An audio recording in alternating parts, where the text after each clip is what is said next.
오늘은 복 있는 사람의 영성이라는 제목으로 말씀을 전하겠습니다. 제가 본당에서 설교할 때보다 더 떨리는 것 같아요. 굉장히 떨립니다. 여러분 기도를 많이 해주세요. 제가 느낀 것은 이 비전을 해서 예배 드리는 분들이 더 예배에 집중해야 될 것 같아요. 그죠? 환경이 아무래도 집중하지 못하게 하는 환경이 있기 때문에 여러분들이 더 집중해서 하나님 앞에 예배하고 꼭 은혜 받고 돌아가시게 되길 축원합니다. 동서고금을 막론하고 모든 인간에게 있는 공통점 중에 하나는 복을 좋아한다라는 거예요. 여러분 다 복 좋아하시죠? 네, 저도 복을 좋아합니다. 특별히 이 중국인들이 복을 좋아하는데 오복이라는 것이 있어요. 오복이라는 것이 수복, 수부죠, 강령, 유호도, 고정명. 그래서 오래 살고 부하게 살고 그 다음에 편안하게 살고 덕스럽게 살고 그리고 자기의 명대로 그렇게 평안하게 죽으면 그것이 바로 복이라고 얘기를 하곤 합니다. 그런데 재미있는 것은 중국인들은 복복자를 거꾸로 이렇게 붙여놓더라고요. 보셨어요? 아시는 분들은 아시던데 그 이유를 여러분 아시나요? 저도 이번에 처음 알았는데 왜 복복자를 이렇게 거꾸로 붙여놓으면 중국어로 이렇게 뒤집다라는 단어가 발음이 다오래요. 다오. 그런데 이 다오가 또 도착하다라는 단어도 똑같은 발음 다오라고 그래요. 그래서 복이 뒤집어지다라는 것이 복이 도착하다 똑같다라는 거예요. 그래서 행복이 내려온다라는 그런 마음을 가지고 그런 기원으로 복복자를 거꾸로 붙여놓는다라는 거예요. 참 별스럽게 복을 받으려고. 네. 자, 여러분 우리가 이제 시편을 읽게 되는데 시편을 아시는 분들은 아시겠지만 시편은 전체 몇 편이에요? 50편입니다. 50편이고 이 시편의 뜻은 현악 반주에 곁들여 부르는 노래 그런 의미가 있고 그리고 히브리어로는 시편은 찬양의 책이에요. 무슨 책이라고요? 찬양. 시편은 시지만 대부분 찬양입니다. 그래서 이 시편은 우리가 몇 편이라고 얘기를 해요. 몇 장이라고 말하지 않고 시편 1편, 2편 이렇게 시편을 부르기도 합니다. 근데 이 시편의 특징은 굉장히 오랫동안 지어졌다라는 거예요. 저자들이 한 1000년 정도 생각하면 돼요. 왜냐하면 90편의 저자가 모세인데 모세는 주전 15세기 사람이에요. 그리고 나중에 지은 사람들까지 이렇게 보면 한 1000년의 갭이 있습니다. 그리고 저자 중에 3분의 1, 49편의 저자를 몰라요. 150편 중에 49명의 저자가 누구인지 몰라요. 무명이 저자입니다. 제가 시편을 이제 함께 여러분들과 나누는데 시편 1편을 택했어요. 그 이유가 뭘까요? 시편 1편이 시작이기 때문에. 그래서 이런 시를 뭐라고 그래요? 서시라고 그래요. 윤동주의 서시도 있는데 시편 150편의 시작인 게 1편이에요. 1편이 굉장히 중요해요.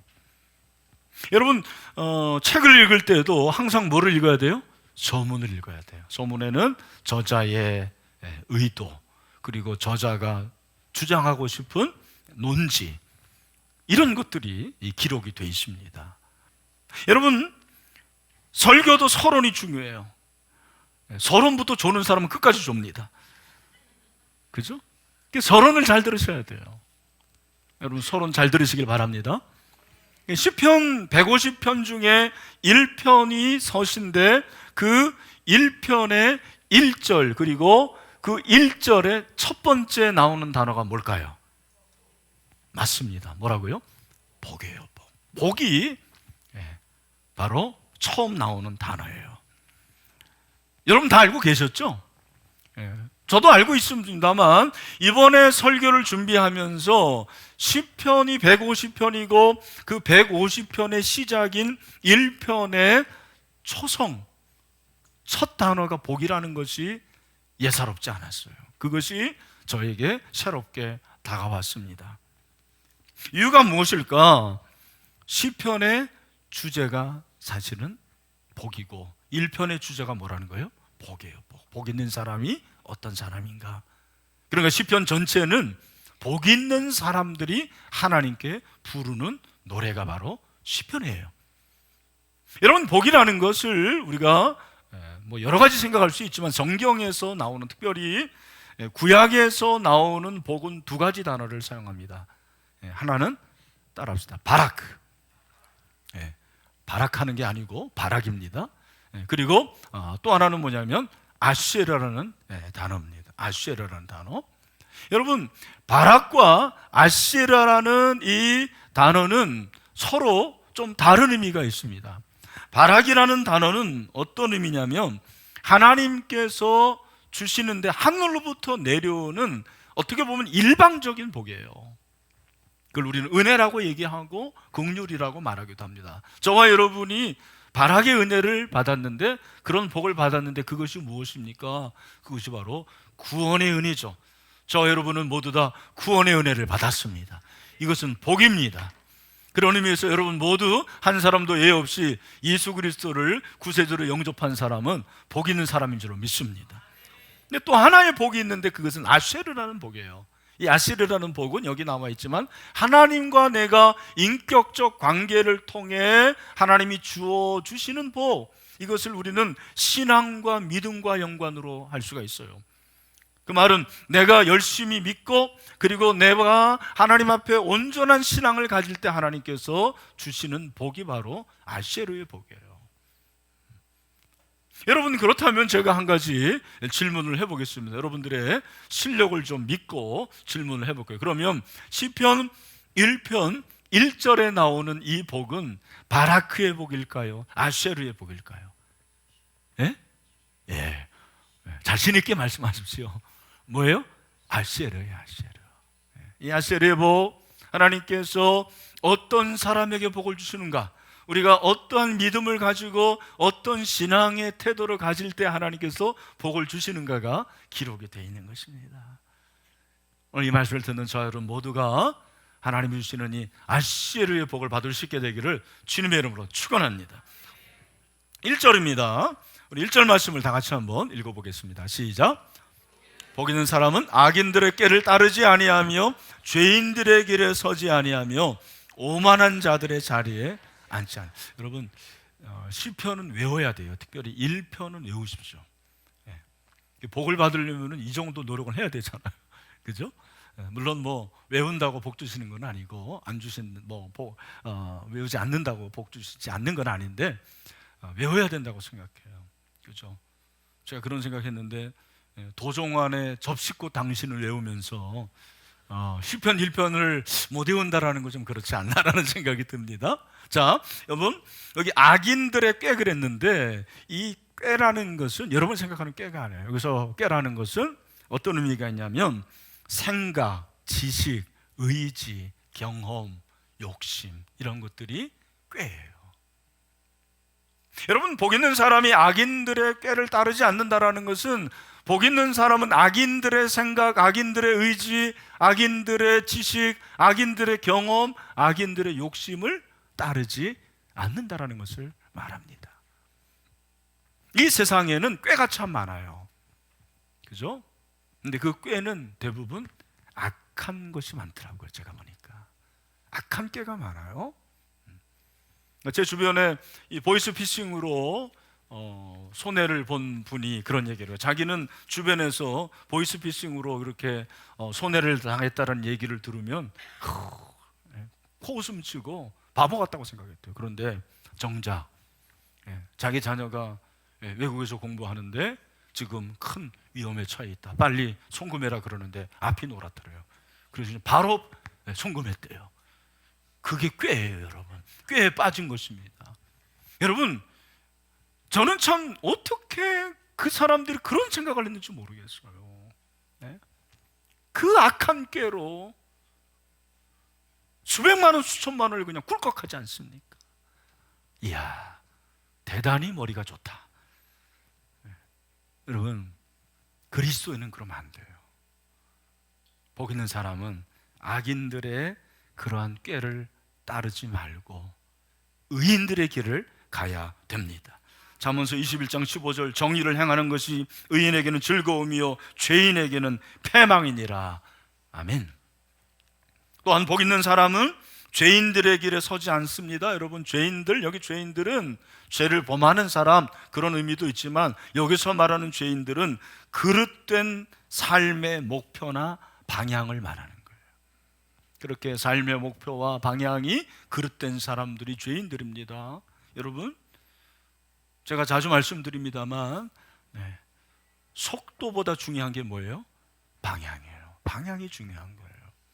내가 얼마나 빠르게 승진하고 내가 빠르게 돈을 모으느냐, 그것보다 더 중요한 것은 올바른 방향이에요. 목회도 마찬가지입니다. 목회도 빨리 성장하고 빨리 부흥하는 게 중요한 게 아니고 올바른 방법으로 목회해야 되는 거죠.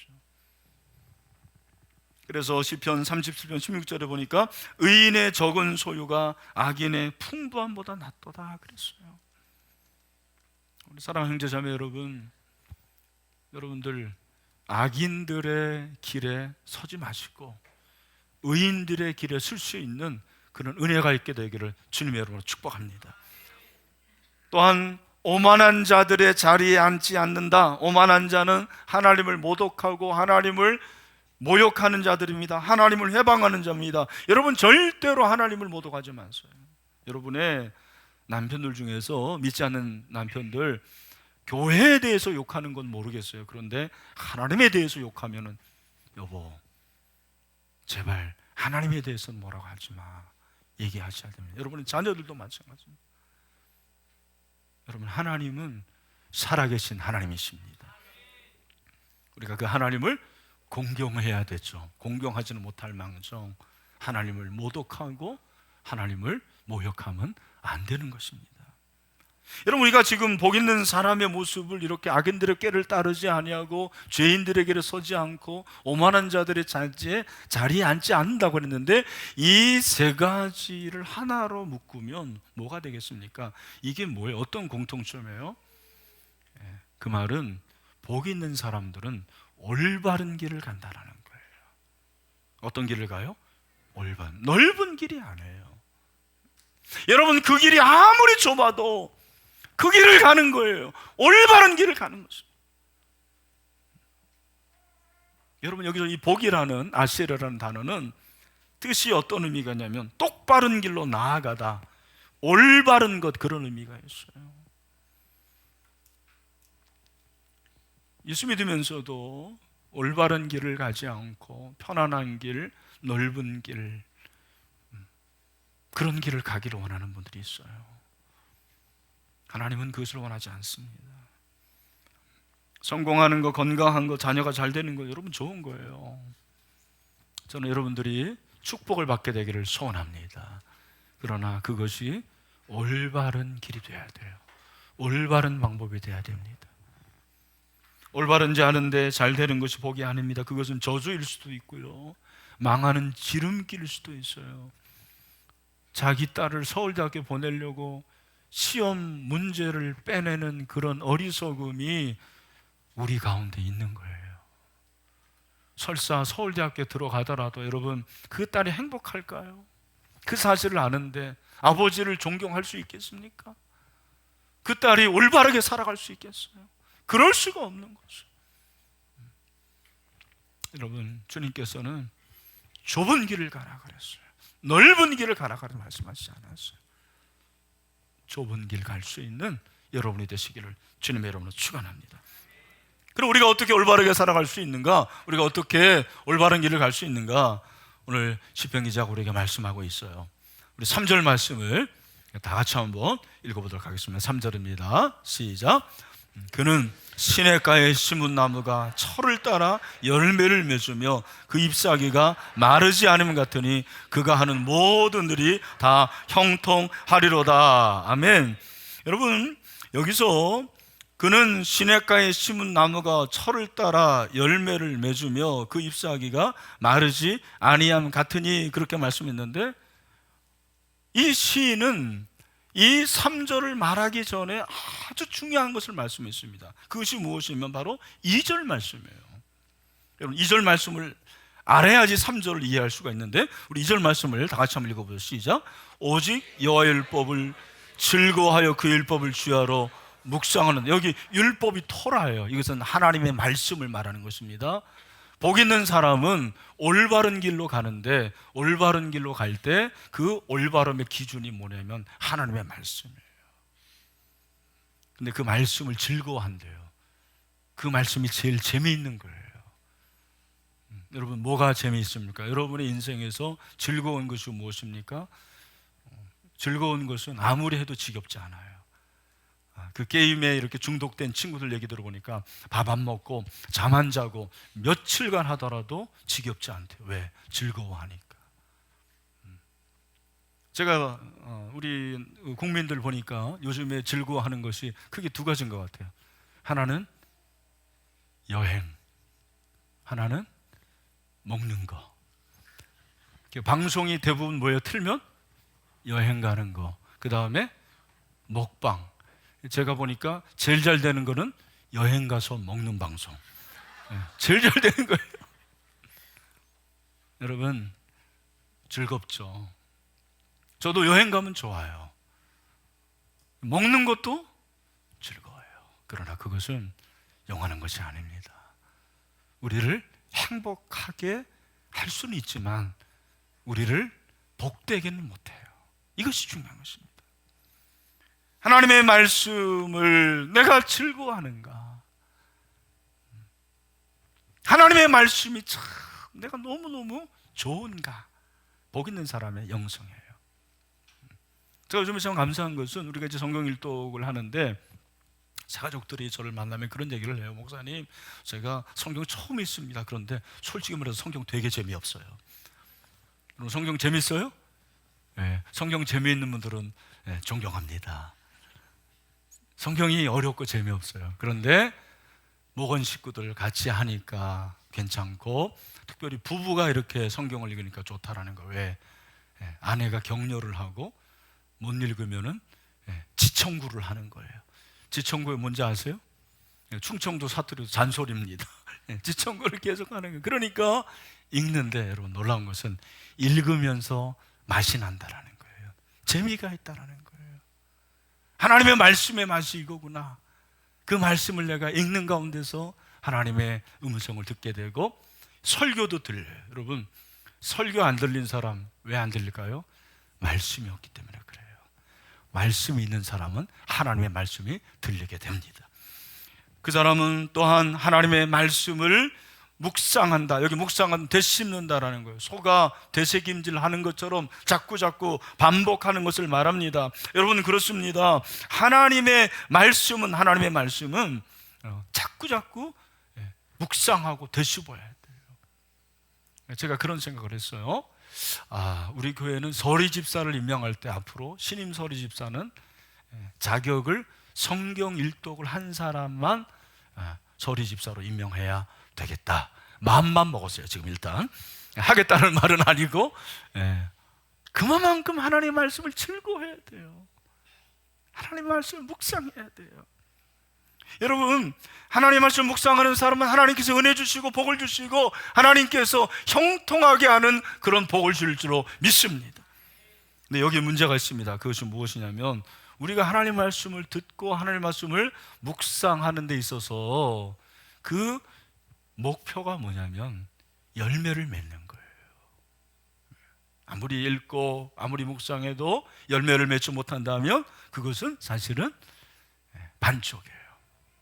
제가 그래서 2절과 3절이 연관되어 있다는 것이, 그렇게 하나님의 말씀을 즐거워하고 내가 하나님의 말씀을 묵상함에도 불구하고 열매가 없다면 그 묵상과 성경 읽기가 무슨 의미가 있겠습니까? 그래서 여러분 3절에 보면, 그는 시냇가에 심은 나무가 철을 따라 열매를 맺으며 그 잎사귀가 마르지 아니함 같으니 그가 하는 모든 일이 다 형통하리로다. 아멘. 여기는 이제 나무가 없는데 본당에는 나무가 있어요. 근데 여러분, 좋은 나무는 뭐가 좋은 나무죠? 열매가 있는 거. 그런데 그 열매는 무엇에 의해서 결정되는 거예요? 씨, 땅, 뿌리입니다. 뭐에 의해서 결정되는 거예요? 뿌리가 건강해야 돼요. 뿌리가 든든해야 됩니다. 뿌리 깊이 내려져야 됩니다. 그래서 오늘 시냇가, 이스라엘 백성들 벌써 아는 거예요. 시냇가 그러면 그 북쪽의 헬몬산에서 만년설이 녹으면 그 물이 흘러내리고 그 물이 갈릴리가 되고 그 물이 요단강이 되고 그 물이 사해가 돼요. 근데 북쪽에 있는 나무들은 청청해요. 왜? 물이 많으니까. 남쪽에 있는 나무들은 다 말라 비틀어졌어요. 나무가 별로 없어요. 그래서 시냇가에 심겨진 나무라고 말씀하고 있습니다. 여러분, 나무는 시냇가에 심겨져야 돼요. 여러분, 우리의 시냇가가 무엇일까요?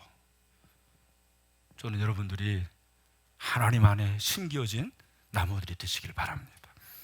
예수 그리스도 안에 심겨져야 됩니다.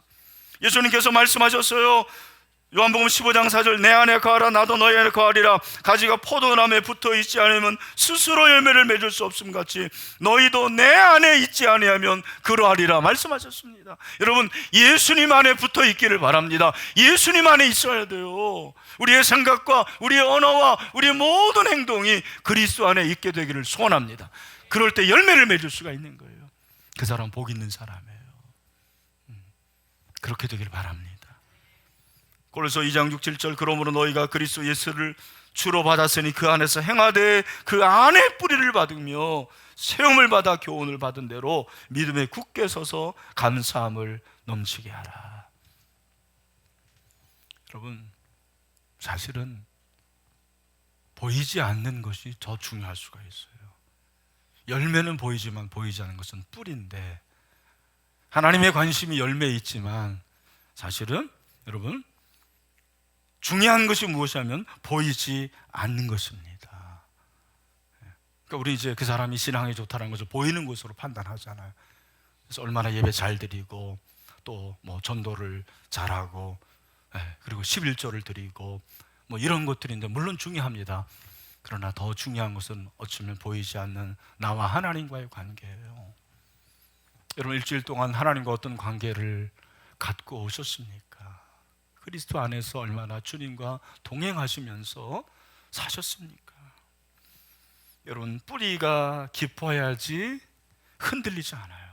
뿌리가 깊어야지 바람에 영향을 받지 않아요. 그래서 4절을 보면 악인들은 깊은 뿌리가 없다고 그랬어요. 오히려 그들은 바람에 나는 겨와 같다고 그랬어요. 아마 여러분 가운데서는 이제 농촌 출신이 아니면 겨가 뭔지를 모르겠는데, 저도 사실 겨가 뭔지 잘 몰랐는데 저희 아버님이 쌀가게를 하시다 보니까 겨와 너무 친숙해졌어요. 여러분, 쌀이 비싼 거예요? 겨가 비싼 거예요? 쌀이 비싼 거예요. 겨는 여러분 아주 조그만 거예요.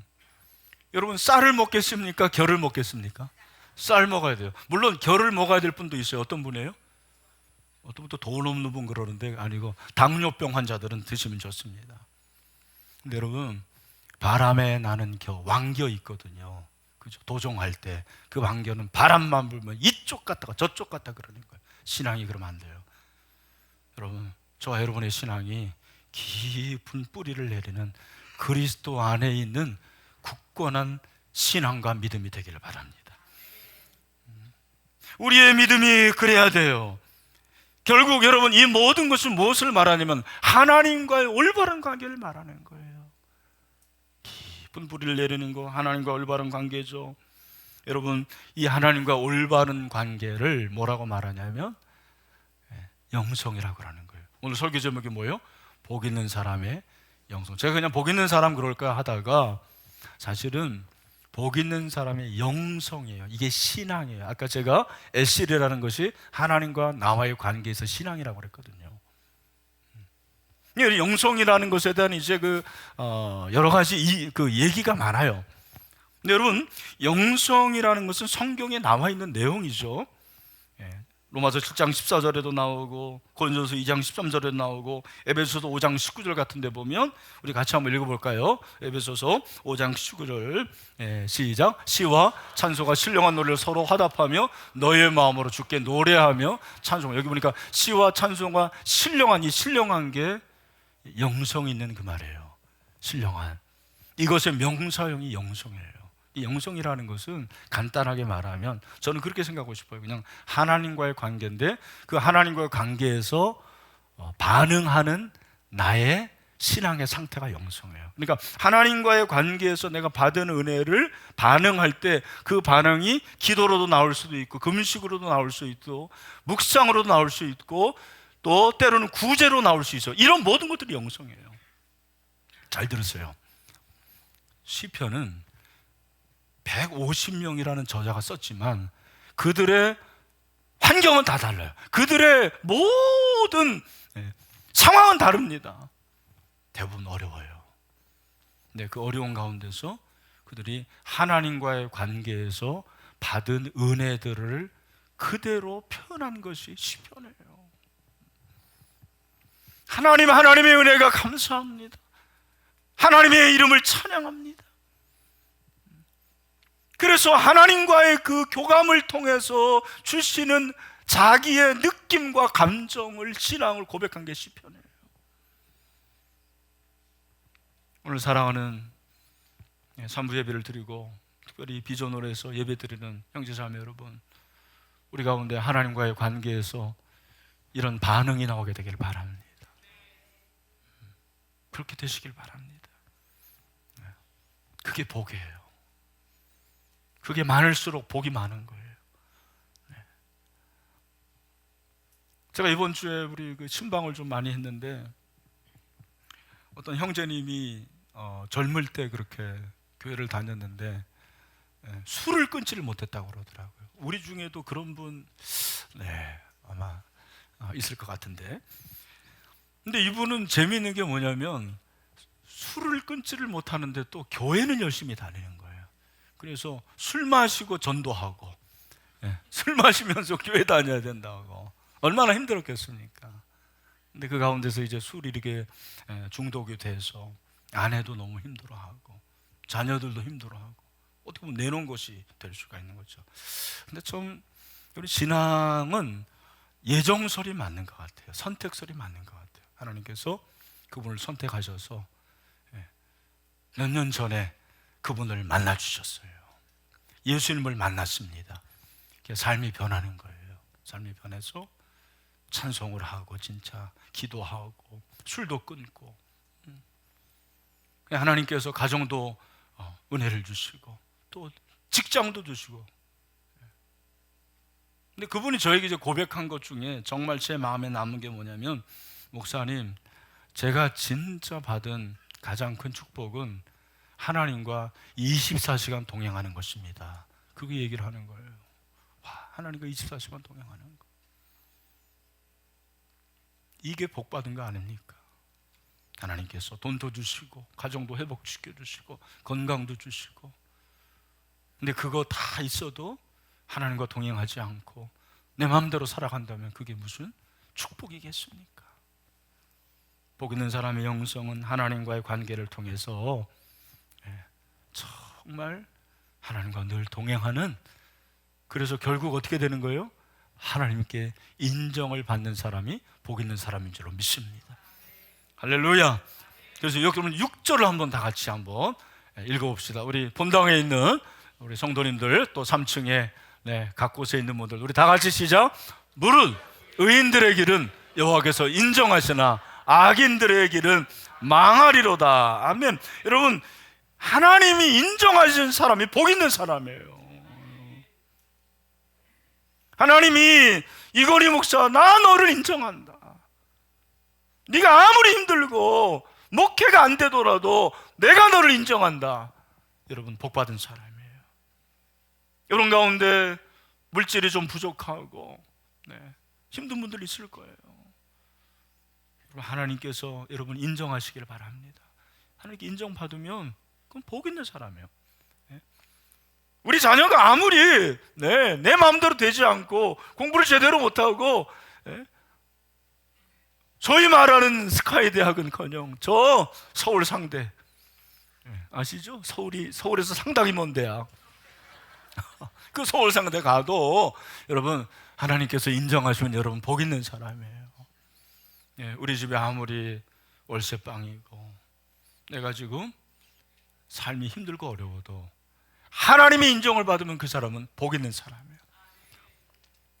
하나님은 열매를 보시는 거예요. 그 열매는 바로 예수 그리스도를 닮는 것입니다. 저는 결론을 이렇게 지었어요. 따라합시다. 복 있는 사람은 예수 그리스도를 닮는 사람이다. 그 말은 복 있는 사람의 영성은 뭐예요? 예수 그리스도를 닮는 영성이에요. 여러분, 여러분의 남편에게 그런 말 들어야 돼요. 아, 당신 보니까 예수님 모습 보는 것 같으네. 당신 보니까 정말 예수님 같으네. 근데 우리 어떻게 말해요? 당신 보니까 마귀 새끼 같으네. 그러니까 그런 얘기 하지 마세요. 그죠? 사단아 물러가라 막 그렇게 하지 마세요. 우리 자녀들에게 사실은 그런 말 들어야 돼요. 엄마 아빠 제자 훈련 받으니까 예수님 모습이 좀 나타나네요. 제가 제일 기분 좋을 때가 그런 때예요. 목사님 보니까 예수님 모습 보는 것 같으네요. 제가 속으로는 얘기해요. 예수님을 안 봐서 그런 거예요. 제가 그 얘기를 합니다만, 저도 예수님을 닮기를 원합니다. 그래서 예수 닮기를 원합니다. 예수 닮기 원합니다. 그게 열매예요. 그게 사실은 복이에요. 그런 은혜가 있게 되기를 주님의 이름으로 축원합니다. 나는 죽고 예수님이 사는 거죠. 내 안에 그리스도께서 사시는 것을 말합니다. 그래서 인격이 변화되고 삶이 변화되고, 중요한 것은 그렇게 될 때까지 순종해야 돼요. 뭐 해야 된다고요?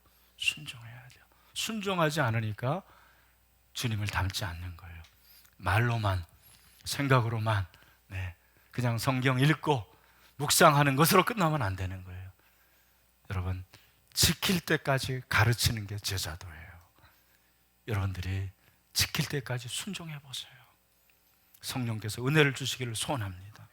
그래서 우리가 주님 닮는 복이 있게 되기를 주님의 이름으로 축원합니다. 말씀 맺습니다. 여러분 한 분 한 분 복 받은 사람이에요. 우리는 이미 바라크의 복을 받았어요. 할렐루야.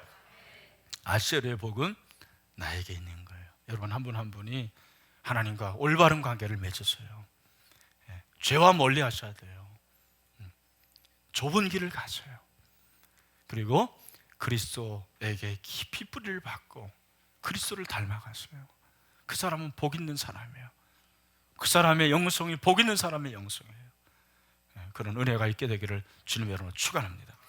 우리 마지막으로 예레미야 17장 7절 8절 말씀 다 같이 한번 다 일어나세요. 다 같이 일어나시고 이 말씀 마무리. 본당에 서 있는 분들도 우리 형제자매들도 일어나시고 우리 크게 한번 읽겠습니다. 시작. 그러나 무릇 여호와를 의지하며 여호와를 의뢰하는 그 사람은 복을 받을 것이라. 그는 물가에 심어진 나무가 그 뿌리를 강변에 뻗치고 더위가 올지라도 두려워하지 아니하며 그 잎이 청청하며 가물은 해에도 걱정이 없고 결실이 그치지 아니함 같으리라. 할렐루야. 이런 복이 임하게 되기를 축원합니다.